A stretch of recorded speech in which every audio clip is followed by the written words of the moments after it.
Life process में हो गया था।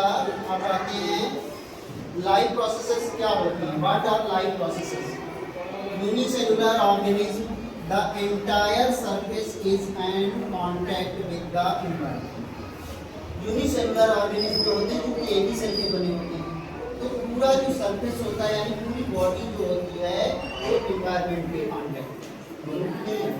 इंटरनल ऑर्गन्स हैं जो वो पूरे एनवायरनमेंट के कांटेक्ट में नहीं है, लेकिन जब चूंकि उनका एक ही है, जैसे अमीबा है, पैरामीशियम है, ट्यूबलिना है, ये सभी क्या है? Unicellular organism. एक ही सेल की बॉडी है तो पूरी बॉडी एनवायरनमेंट के कांटेक्ट में आ रही।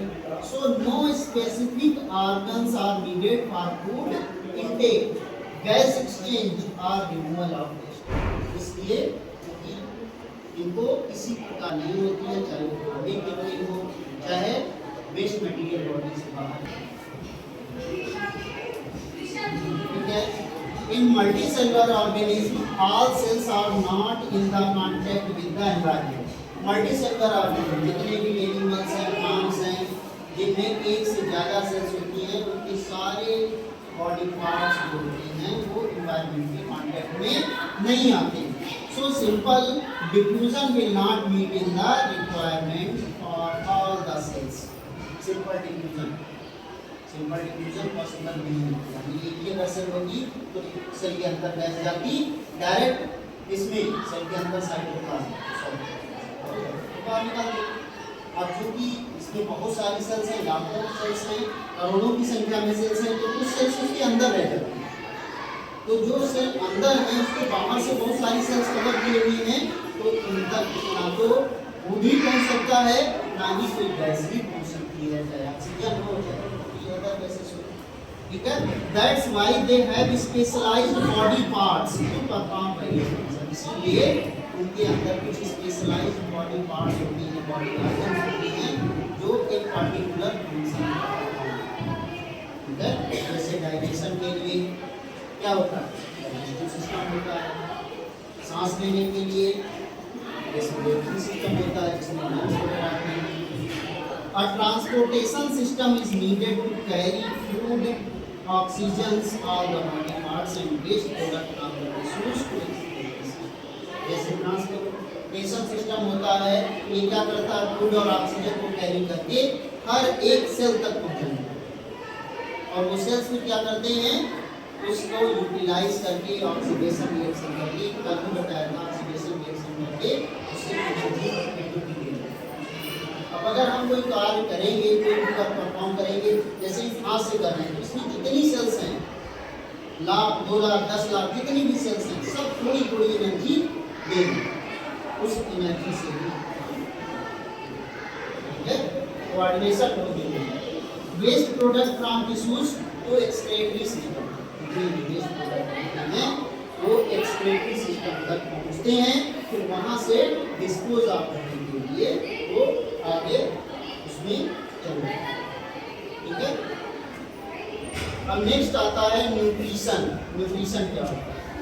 ठीक है।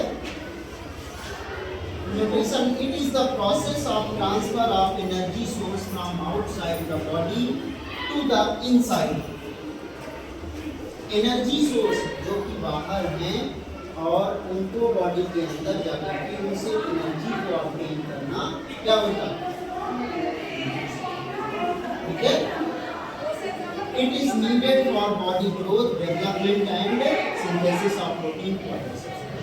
इसकी नीड क्यों? न्यूट्रिशन की नीड क्यों? क्योंकि बॉडी अगर ग्रोथ होगी तो उसके लिए भी न्यूट्रिशन की आवश्यकता। सेल्स नहीं बनेगी, ब्लड नया बनेगा, तो उसके लिए इन सभी न्यूट्रिएंट्स की आवश्यकता होती है। प्रोटीन है, प्रोटीन है, फैट है, मिनरल्स हैं। Even though we are inactive, energy is needed to maintain the state of order in body। कभी कभी बॉडी का टेम्परेचर कम ज़्यादा होता है, उसको मेंटेन करने के लिए एनर्जी की आवश्यकता होती है। इनएक्टिव जो पार्ट्स होते हैं, जैसे ज़्यादा एनर्जी खर्च हो जाती है तो क्या होता है? टायर्ड हो जाते हैं और भूख लगेगी, खाना खाया और उसके कुछ समय के बाद तुरंत एनर्जी चाहिए, ग्लूकॉन डी। ठीक है, एडवर्टाइजमेंट आता है, देखा है ना सबने, instant energy Glucon D. Glucon D में ऐसा क्या होता है कि तुरंत एनर्जी देगा? क्या होता है, क्या होता है उसमें? ग्लूकोज होता है उसमें। ठीक है, ग्लूकोज क्या है? सिंपल शुगर है, और इसलिए उसको डाइजेशन की आवश्यकता ही नहीं है। जैसे पहुंचा स्टमक में, स्टमक से तुरंत आगे कहाँ गया? यूज करके इसलिए इंस्टेंट एनर्जी मिलती है। अगर और कोई कॉम्प्लेक्स फूड खाएंगे तो उसको पहले स्टमक में जाएगा, पहले एसिड उसमें रिएक्ट करेंगे, फिर उसके बाद में एंजाइम्स रिएक्ट करेंगे, फिर उसको सिंपल शुगर यानी ग्लूकोज में तोड़ेंगे। अगर ग्लूकोज में टूट जाएगा तब वो एब्जॉर्ब होगा। उसको डाइजेशन होता है स्टमक में, कुछ होगा स्मॉल इंटेस्टाइन में, और जिसको डाइजेशन की आवश्यकता ही नहीं है। ठीक है, इसलिए instant energy. General requirement for energy and material is common in all organism, but it is fulfilled in different ways. General requirement के लिए एनर्जी की आवश्यकता होती है सभी ऑर्गेनिज्म, लेकिन इसके लिए वो अलग अलग तरीके, ठीक है, अलग अलग तरीके से क्या करते हैं, वो इसको अपना food material obtain from inorganic sources such as carbon dioxide and water, they are called autotroph. यानी दो तरह के होते हैं, एक तो ऑटोट्रॉफ होते हैं, एक हेटेरोट्रॉफ होते हैं। ऑटोट्रॉफ वो होते हैं जो सिंपल फूड मटेरियल के लिए कुछ इनऑर्गेनिक सोर्सेस को यूज करते हैं, इनऑर्गेनिक सब्सटेंस जैसे वाटर है, कार्बन डाइऑक्साइड है, सनलाइट है, इसको यूज करके वो फोटोसिंथेसिस की प्रोसेस से अपना फूड बनाते हैं, जिसमें जितने भी ग्रीन प्लांट्स होते हैं और कुछ बैक्टीरिया जैसे साइनोबैक्टीरिया, साइनोबैक्टीरिया होता है, ये क्या करता है, इसमें ग्रीन पिगमेंट पाया जाता है, क्लोरोफिल, इसलिए सनलाइट से अपना फूड खुद बनाते हैं। सम ऑर्गेनिज्म डायरेक्टली और इनडायरेक्टली डिपेंड ऑन ऑटोट्रॉफ, उसको डायरेक्टली डिपेंड है ऑटोट्रॉफ पे, इनडायरेक्टली। डायरेक्टली का मतलब जैसे हम लोग डायरेक्टली और इनडायरेक्टली दोनों करते हैं। क्या खाते हैं? खाना। कौन बनाता है? मम्मी। मम्मी, हाँ सही कहा। देखो, मम्मी खाना बनाती हैं तो मम्मी ऑटोट्रॉफ और तुम हेटेरोट्रॉफ। ऐसे तो मम्मी ऑटोट्रॉफ है। कौन कौन कह रहा है मम्मी ऑटोट्रॉफ है?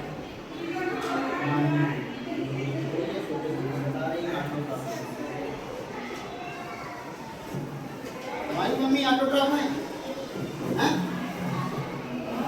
बताओ, मम्मी खाना बनाती हैं तो ऑटोट्रॉफ है नहीं है? जो ऑर्गेनिज्म अपना फूड खुद प्रिपेयर करते हैं सिंपल सब्सटेंस को लेकर के, तो क्या होते हैं? ऑटोट्रॉफ होते हैं। तो मम्मी ऑटोट्रॉफ है कि नहीं है? कौन कौन कह रहा है? मम्मी ऑटोट्रॉफ है? नहीं है, मम्मी ऑटोट्रॉफ नहीं है, क्योंकि ह्यूमन बीइंग जो होता है, ह्यूमन में सभी आते हैं, हेटेरोट्रॉफ होता है। क्यों? क्योंकि हम लोग पेड़ पौधों पे डिपेंड है, पेड़ पौधों से ही खाना आता है। गेहूँ आटा होता है, रोटी बनती है, गेहूँ क्या है? प्लांट से मिलता। चावल प्लांट से मिलता, दाल, सब्जियाँ, फ्रूट्स प्लांट पे प्लांट प्रिपेयर कौन कर रहा है? प्लांट्स कर रहे हैं फोटोसिंथेसिस से, सिंपल सब्सटेंस यूज कर रहे हैं, कार्बन डाइऑक्साइड और वाटर प्रिपेयर वो कर रहे हैं। तो हम लोग डायरेक्टली उन पर डिपेंड हैं। और इनडायरेक्टली कैसे डिपेंड है? इनडायरेक्टली कौन बताएगा?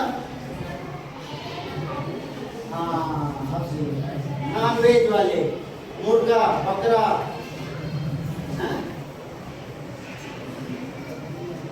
तो खाते हैं, तो वो किसको खाते हैं?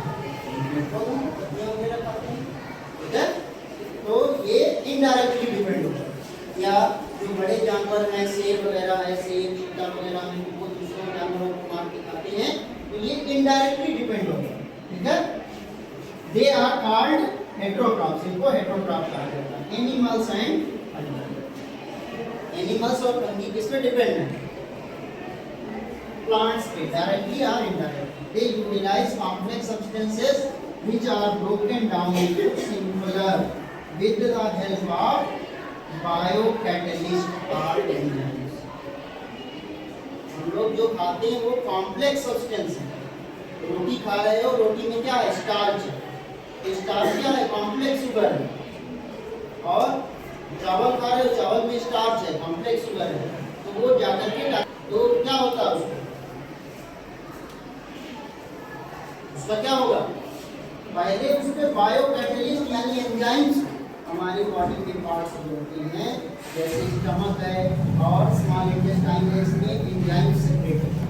वो एंजाइम्स क्या होते हैं? केमिकल्स होते हैं और वो जाकर के उसको सिंपल फॉर्म में तोड़ देते हैं, ग्लूकोज में कन्वर्ट कर देते हैं, उसको एब्जॉर्ब करने की कोशिश करते हैं, सेल तक पहुंचेगा, एनर्जी बन जाएगी, ठीक है। तो ऑटोट्रॉपिक न्यूट्रिशन में it is the process where an organism prepare its own food from simple materials। ये वो प्रोसेस है जिसमें कोई भी ऑर्गेनिज्म अपना food simple material inorganic substance में करके इसको फोटोसिंथेसिस का, it is the process by which carbon dioxide and water is converted into carbohydrate। Carbon dioxide और वाटर को डायरेक्टली कार्बोहाइड्रेट में कन्वर्ट किया जाता है ग्लूकोज की फॉर्म में। चाहे प्लांट बनाए, प्लांट की बॉडी को भी ग्लूकोज की आवश्यकता है और ह्यूमन बॉडी को भी या एनिमल्स को ग्लूकोज की भी आवश्यकता है। कॉम्प्लेक्स फॉर्म में जाएगी तो भी कन्वर्ट होगी ग्लूकोज में, और जो खुद बना रहा है तो वो कॉम्प्लेक्स फॉर्म क्यों बनाएगा? ग्लूकोज ही बनाएगा। Converted into carbohydrate in the presence of sunlight and it occurs in autotrophs like humans। इसकी जो रिएक्शन होती है वो क्या होती है? 6 मॉलिक्यूल कार्बन डाइऑक्साइड के, 12 वाटर के, क्लोरोफिल कंपल्सरी, सनलाइट कंपल्सरी, दोनों होंगे। तो ये कार्बन डाइऑक्साइड और वाटर कन्वर्ट हो जाएगा 6 मॉलिक्यूल ऑक्सीजन के एज अ बाई प्रोडक्ट, और वाटर के भी 6 मॉलिक्यूल वाटर वेपर की फॉर्म में निकल जाता है और ऑक्सीजन भी इसी मीडियम में प्लांट्स, ठीक है। Carbohydrates provide energy to the plants, जो इससे एनर्जी मिलती है प्लांट्स को। The carbohydrate which are not used immediately are stored as बनाया इन्होंने ग्लूकोज, लेकिन जो यूज करना है उतना तो यूज कर लिया, लेकिन एक्सेस बन गया। सुबह से शाम तक तुम लोग सुबह से शाम तक नहीं खा सकते हो ना, रख दिया जाए इतना सारा खाना तो खाते रहो,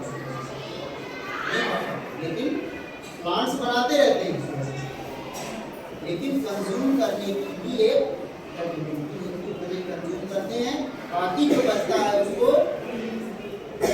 स्टोर करते हैं स्टार्च की फॉर्म में। ये स्टोर्ड है स्टार्च पत्तियों में और स्टेम में, जब वो फ्लावर आते हैं तो उसमें फ्रूट्स आते हैं, उसमें स्टार्च कन्वर्ट होता रहता है। It serve as the internal energy reserve. रात में नहीं बनाया खाना, रात में सनलाइट तो मिलेगी नहीं इनको, जब सनलाइट नहीं मिलेगी तो फोटोसिंथेसिस प्रोसेस ही नहीं होगी, जब फोटोसिंथेसिस नहीं होगी तो खाना तो उनको चाहिए ना, उसी को स्टोर करने को। In our body energy derived from food is stored as